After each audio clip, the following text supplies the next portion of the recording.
Olá, eu sou a Kika Makovski. Hoje eu apresento o programa Direto ao Ponto e vou entrevistar a Laura Rodrigues, que é fisioterapeuta e doula. Tudo bom, Laura? Oi, Kika, tudo bem? Obrigada pelo convite e a oportunidade de estar falando aqui no programa hoje. Eu convidei a Laura para participar hoje do programa e nós vamos falar sobre o parto humanizado. Para começar a entrevista, eu gostaria de dizer que nós no Brasil estamos vivendo uma situação alarmante hoje.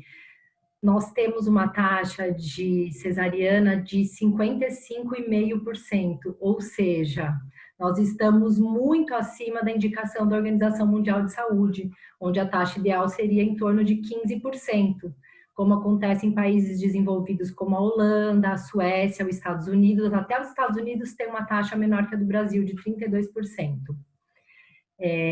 Nós estamos em um ranking aí em terceiro lugar, atrás apenas da República Dominicana, com 58%, e do Chipre, com 56%. Então, eu queria perguntar para você, Laura, como que está essa situação aqui na nossa cidade de Jundiaí, essa relação parto humanizado e parto normal?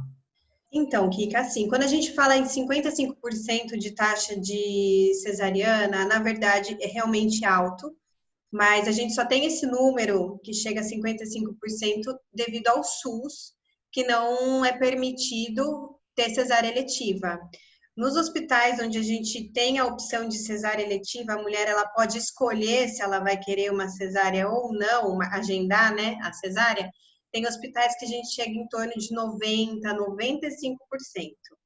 Então, hoje em Jundiaí, temos dois hospitais que são hospitais amigos da criança, amigo da mulher e da criança, onde a gente tem essa taxa de cesárea um pouco mais baixa, que é o Hospital Universitário e o Hospital Paulo Sacramento, né, o HPS.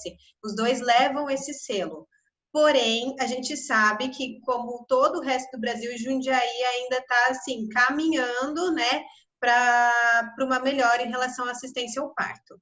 Eu trabalho eu sou fisioterapeuta desde 2010, desde 2012 eu tenho minha pós-graduação em saúde da mulher e obstetrícia, e desde então eu trabalho com pré-parto e parto e pós-parto, né? E puerpério. E já vejo uma grande diferença do que era há 8 anos atrás.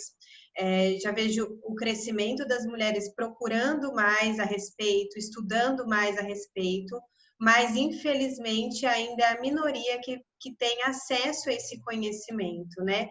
E também, se a gente pensar em médicos, em taxa de cesariana, não por hospital, mas por médicos, o nosso índice na cidade ainda é muito elevado. Eu tive o parto humanizado no Paulo Sacramento, graças a Deus eu tive minhas situações respeitadas, mas eu acho que um passo muito importante, lógico, com a colaboração dos médicos, mas é que as mulheres estejam informadas, né? Para mudar essa situação, a gente precisa querer. E dois momentos muito importantes que tiveram aqui no Brasil, em 2013 teve aquele filme, né? Foi lançado aquele filme Renascimento do Parto. Eles Sim. puderam elucidar bastante essa questão, trazer esse assunto à tona, e também essa tendência de algumas mulheres famosas a aderirem ao parto humanizado, isso acho que ajudou bastante a gente voltar a falar nisso. Então, eu queria que você explicasse para a gente, para quem ainda não conhece, o que é o parto humanizado. Quando a gente fala em parto humanizado, a gente tende a pensar nos filmes editados, nos vídeos editados, onde tudo é muito romântico, né? A música linda de fundo, a mulher dentro da água, cheia de pétalas de rosa, mas, na verdade, o parto humanizado não é isso. Às vezes a gente tem um modelo construído de parto humanizado. Se a gente falasse de doula 5 anos atrás, a gente tinha uma construção extremamente distorcida do que é, né, ser uma doula. E extremamente distorcido do que é o parto humanizado, que é só o parto na água, o parto em casa, o parto de cócoras. E, na verdade, um parto humanizado, eu não uso muito, para falar a verdade, eu não uso tanto esse termo, mas sim o parto respeitoso. Porque um parto respeitoso, ele pode estar dentro de uma cesariana necessária, onde o respeito da mulher ele tá sempre em primeiro lugar, a saúde do bebê. Então, é respeitar a vontade dessa mulher e conduzir o parto de forma segura. Então, o parto humanizado ele pode ser desde um parto domiciliar até uma cesárea necessária. Vamos dizer assim, que é como a equipe se comporta e como o hospital se comporta perante essa mulher. Porque a gente sabe, um outro tema também que dá para conversar e que a gente sabe que acontece dentro dos hospitais são as violências obstétricas, né? Então, o parto respeitoso, a mulher não sofre nenhum tipo de violência. É importante que a mulher seja a protagonista, né? Ela decide como vai ser o parto, tem que respeitar o que ela está sentindo. E eu acho que uma dica bacana aqui é uma resolução da Agência Nacional de Saúde Suplementar, que diz que a mulher tem o direito de pesquisar sobre o médico que ela escolheu para saber Sim. quanto que ele fez de cesárea, quanto ele fez de parto normal. Isso já dá uma boa indicação do caminho que ele vai seguir com você, né? É importante que a gente possa ter esse direito, porque também nem todo mundo pode escolher o médico ideal, pode trocar de médico, muitas vezes a gente depende do seguro de saúde, um médico que foi designado para a gente. Então, acho que essa é uma boa dica para as mulheres que estão aí pensando em engravidar, pensando em ter filho, nessa situação de parto humanizado, né? Sim, nas consultas ela pode questionar o médico dela, e tudo bem questionar, porque nós, como profissionais da saúde, o que a gente tem que transmitir para a paciente é segurança. Uhum. Então, se um médico, vamos dizer assim, ele é cesarista, a taxa de cesárea dele é muito mais alta do que a taxa de parto normal, eu acho que o mínimo que ele tem que ser é sincero e transmitir segurança para a mulher. Uhum. Então, sim, ela pode questionar os médicos, ela pode ver, o médico ele registra, né, os índices dele de cesárea e de parto normal, ela pode pesquisar, como você falou, porque, infelizmente, às vezes a mulher, por uma única palavra que o médico fala, uma única, vamos dizer assim, entre linhas, ele acaba levando ela para uma cesárea desnecessária. Infelizmente, a gente sabe que realmente isso acontece. Então, ela tem que ir em busca da equipe e do médico que vai realmente respeitar essas escolhas da mulher dentro sempre da segurança dela e do bebê. A gente tem que levar em consideração que nem todas as mulheres e nem todas as famílias têm condição socioeconômica para contratar uma equipe. Uhum. Então, hoje a gente vê dentro do cenário da obstetrícia e do parto que a mulher ela consegue brigar ou ter esse parto tão sonhado se ela contrata essa equipe. Uhum. Então, no meu ponto de vista, eu acredito que a mudança primeiro tem que vir do SUS. Uhum. Esse tipo de atendimento tem que ter para todas as classes. Todas as mulheres têm o direito de ser respeitada num dos momentos mais importantes da vida dela, que é o nascimento de uma criança. Uhum. Então, essa mudança ela tem que vir do SUS e dentro dos hospitais particulares, no plantão também. E não só para as mulheres que têm capacidade econômica de contratar uma equipe, que hoje a gente sabe que não é barato. Né? A gente tem que estar salvaguardado aí pelas leis também, né? Como você falou, nem toda mulher pode contratar uma equipe dos sonhos, né? Que esse é o ideal. Então, fora a conscientização das mulheres, que é muito importante, a gente tem que contar com essa retaguarda da lei, né? Sim. E, Laura, eu queria te perguntar sobre o plano de parto, como funciona, como os médicos recebem os hospitais. Bom, o plano de parto, quando ele é feito, quando você vai contratar um médico particular para te assistir no parto, você pode formatar esse plano de parto. Se você tiver uma doula ou uma pessoa te orientando, ela vai construir esse plano de parto junto com a gestante. Ele não é. Alguns médicos acham que esse plano de parto é feito só para, vamos dizer assim, brigar nos hospitais ou brigar com os médicos. Muito pelo contrário. Esse plano de parto, esse documento, ele é feito para facilitar a comunicação entre médico e paciente. Né? O médico ele tem vários pacientes, atende milhares de pacientes no ano e é natural não conseguir guardar a especificação e a vontade de cada uma. Então, quando você tem um documento dizendo que a primeira opção dela é ter um parto natural sem analgesia, um exemplo. Então, ele vai ter isso documentado, o que o hospital ou o médico tem que fazer? Não oferecer analgesia. É porque está escrito que ela não quer analgesia, que não pode dar analgesia de jeito nenhum? Não, quer dizer que essa é a primeira vontade dela.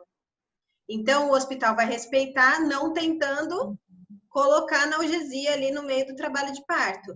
Então, o plano de parto ele é feito para facilitar a comunicação entre médico e paciente, entre hospital e paciente. É isso que a gente tem que entender, que não é um documento para, vamos dizer assim, para futuramente virar um processo. Não é essa a ideia. A ideia realmente é facilitar a comunicação. Eu acho bem importante esse documento. Eu, quando engravidei, ainda não tinha conhecimento, mas eu elaborei junto com a minha médica o plano de parto. Eu estava em total sintonia com ela, então correu tudo como eu queria, mas foi importante algumas questões que ela também me perguntou e eu já fui respondendo sobre aplicação daquele colírio, da vitamina K. Então, tudo isso você especifica e acho que isso na hora te traz mais uma tranquilidade. Sim. Não transcorrendo nenhum problema, é aquilo que você quer que siga, né? E os médicos que atendem parto normal, que são a favor do parto humanizado, do parto respeitoso, eles gostam de receber o plano de parto, eles não são contra, muito pelo contrário, eles ajudam até a tirar as dúvidas, a fazer esse documento. Para que a mulher continue se sentindo à vontade o mais tranquila possível, né? Exatamente. Outro tema bastante importante de a gente tratar são as violências obstétricas, que até com um plano de parto elas poderiam ser muito bem evitadas, né? Eu queria que você comentasse sobre isso e dizendo quais são as principais violências, explicando um pouquinho para a gente. É importante a gente falar também que aqui na cidade a gente teve uma lei aprovada há um mês atrás sobre violência obstétrica, então hoje a gente já tem uma lei não foi sancionada ainda, mas ela já foi aprovada. Contra a violência obstétrica e o respeito da mulher. Então, a gente tem alguns tipos de violência obstétrica dentro dos hospitais. Por exemplo, a violência obstétrica física, onde é feito procedimentos de rotina simplesmente porque é protocolo do hospital. Um exemplo é a ruptura de bolsa artificial, então a mulher interna em trabalho de parto já rompe bolsa, né? Uma coisa que não precisa ser feita porque ela pode romper de forma natural. Já coloca ela no sorinho, que as mulheres chamam de sorinho, que é a ocitocina sintética, onde faz as contrações se tornarem mais doloridas. E quando o bebê está nascendo, já faz a episiotomia, que é o corte, né, na região vaginal, sem nem a mulher saber.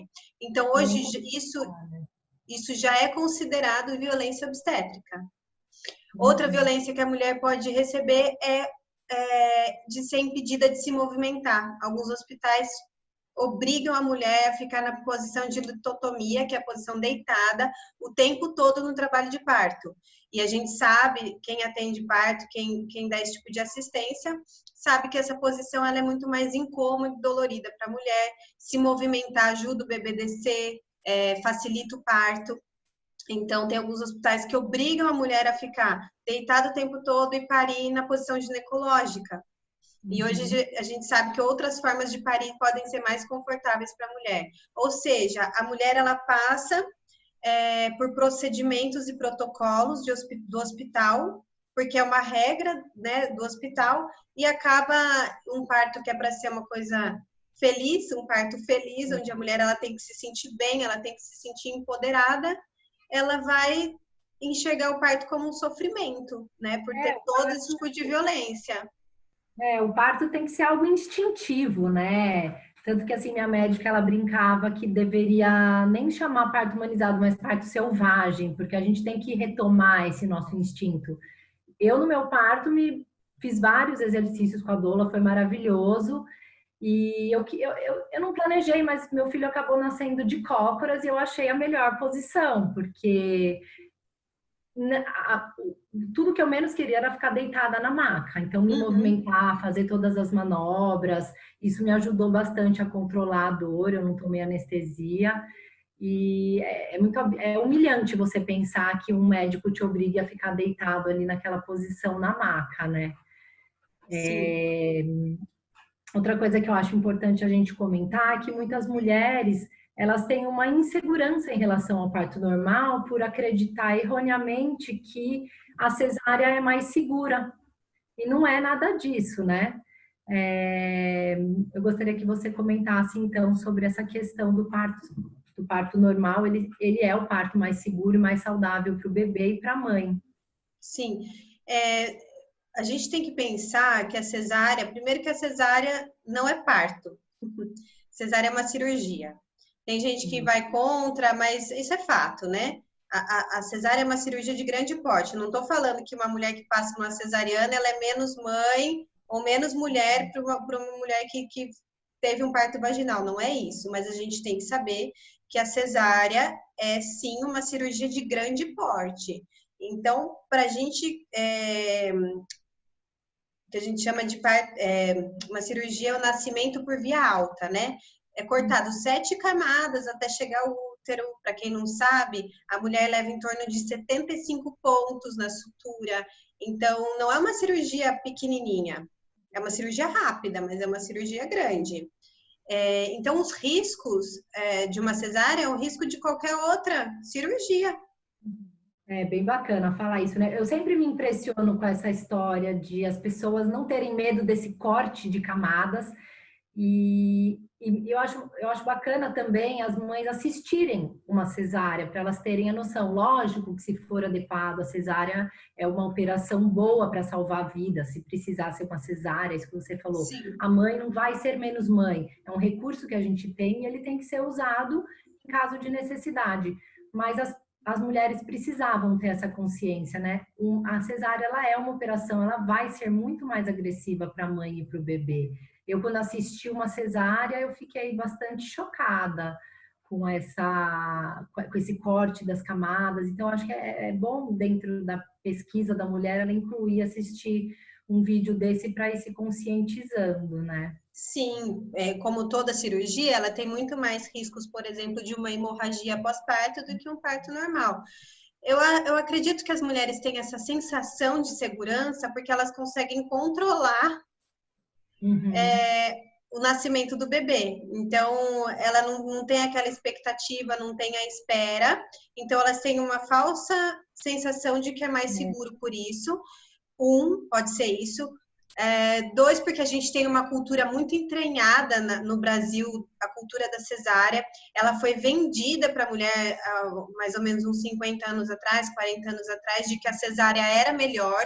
Então, por interesse mesmo, né? Interesse médico, interesse hospitalar, foi vendido para a mulher que ela era melhor e a gente comprou essa ideia.